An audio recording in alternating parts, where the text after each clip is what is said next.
I never understood pray for your enemies, because your enemies are already blessed.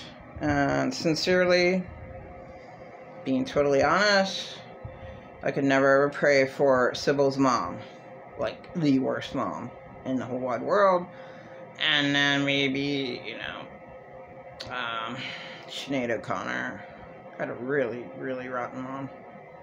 But both women forgave their moms. Now, Sybil was a Christian, and then Sinead O'Connor is one. Doesn't matter. I can't forgive someone who tortures another human being like that. Or, in history of whoever got tortured. But that's two great examples of why I personally can't forgive. Now, I can want the best. And what is wanting the best for me to think about an insane abuser? I would want, both are probably, I know Sybil's dead. Yeah, her mom has to be dead. Okay. Whatever.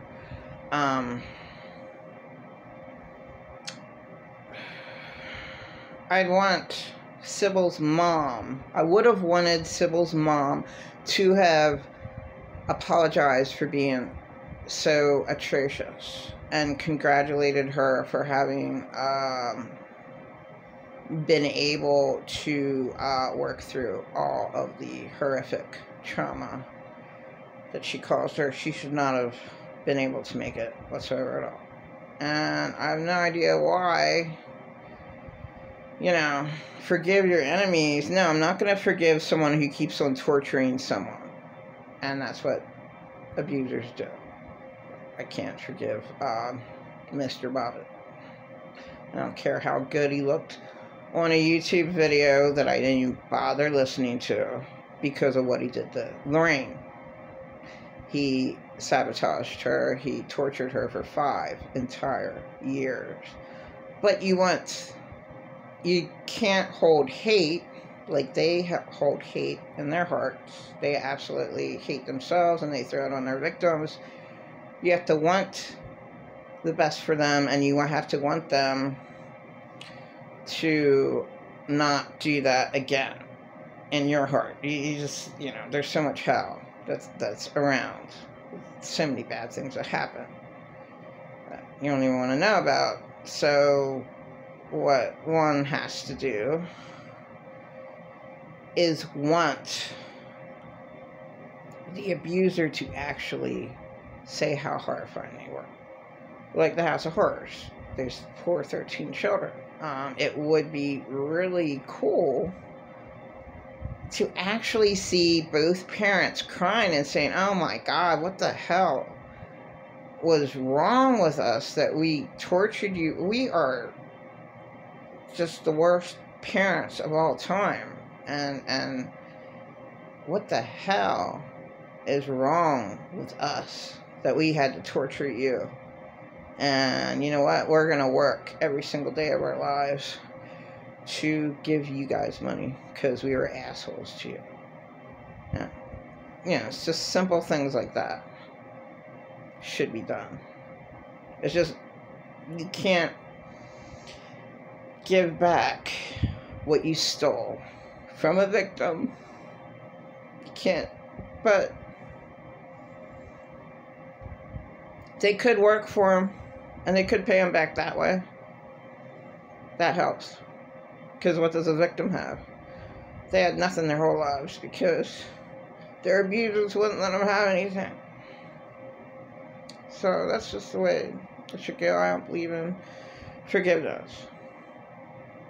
Forgiveness to me is forgetting. But wanting the best is to want them in tears and saying how awful they really are.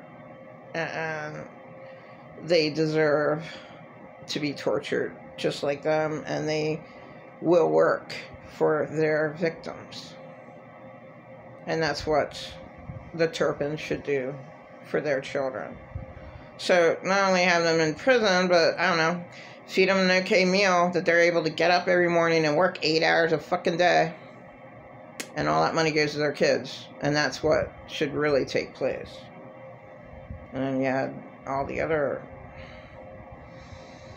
the Willis clan, and then I forget the Dunbars. I never bothered looking them up yet. I think they had 19 children, Dunbars, and there was bad shit going on there. There's just so much bad, and there's so much worse in the third world countries, and there's just too much bad in this world. And it just totally sucks. It shouldn't be that way. So, what I have to say is,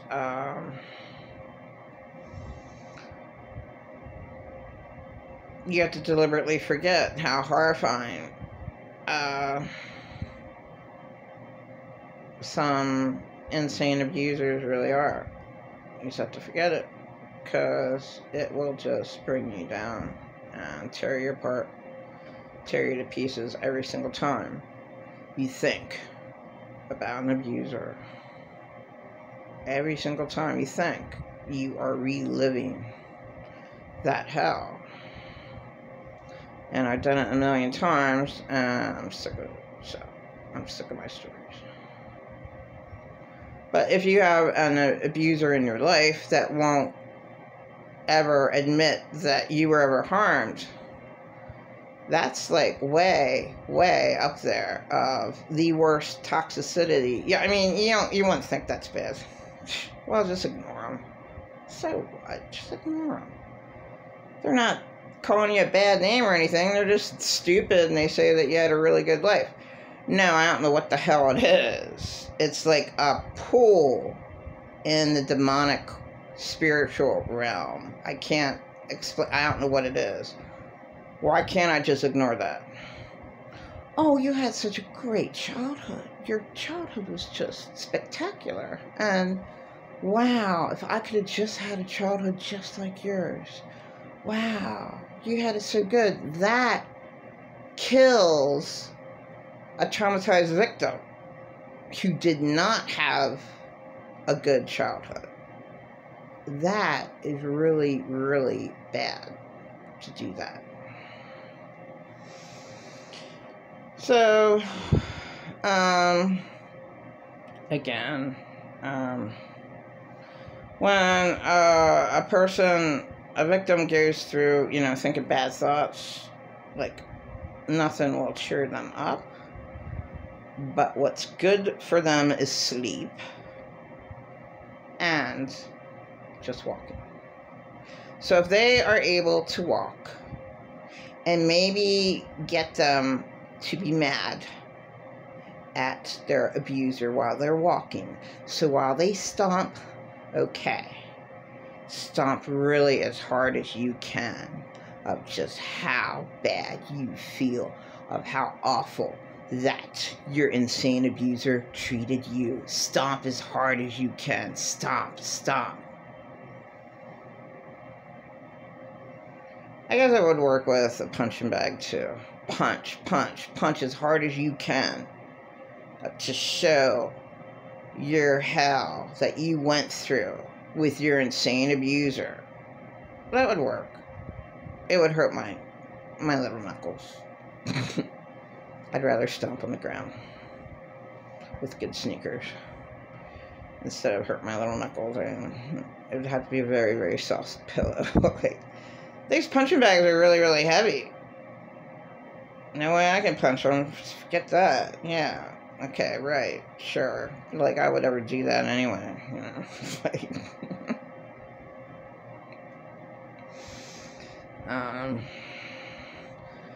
so,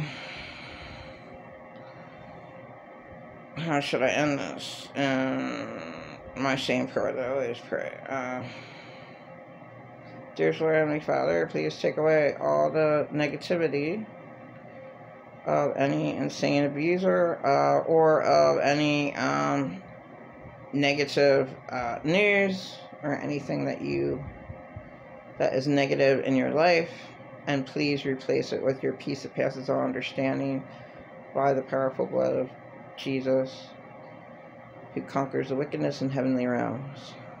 Because there is power, power, wonder-working power in the blood of Jesus. There is power, power, wonder-working power in the precious blood of Jesus. Rejoice, rejoice, and again I say rejoice. Rejoice in the Lord always, and again I say rejoice. Rejoice in God's blood always, and again I say rejoice. Rejoice, rejoice, rejoice in Jesus' blood. He conquers the wickedness in heavenly realms. Praise Jesus.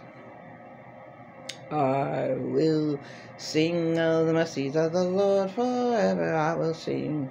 Yes, I will sing. I will sing of the mercies of the Lord forever. I will sing of the mercies of the Lord.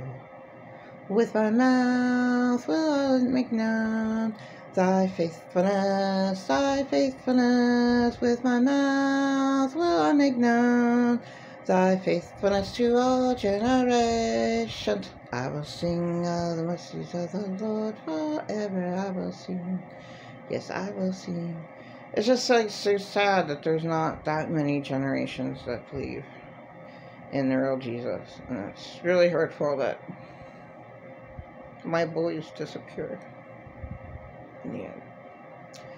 So heaven a lot better than burning in hell forever, but many atheists think that they disappear. Atheists are very, very different people. They do not judge.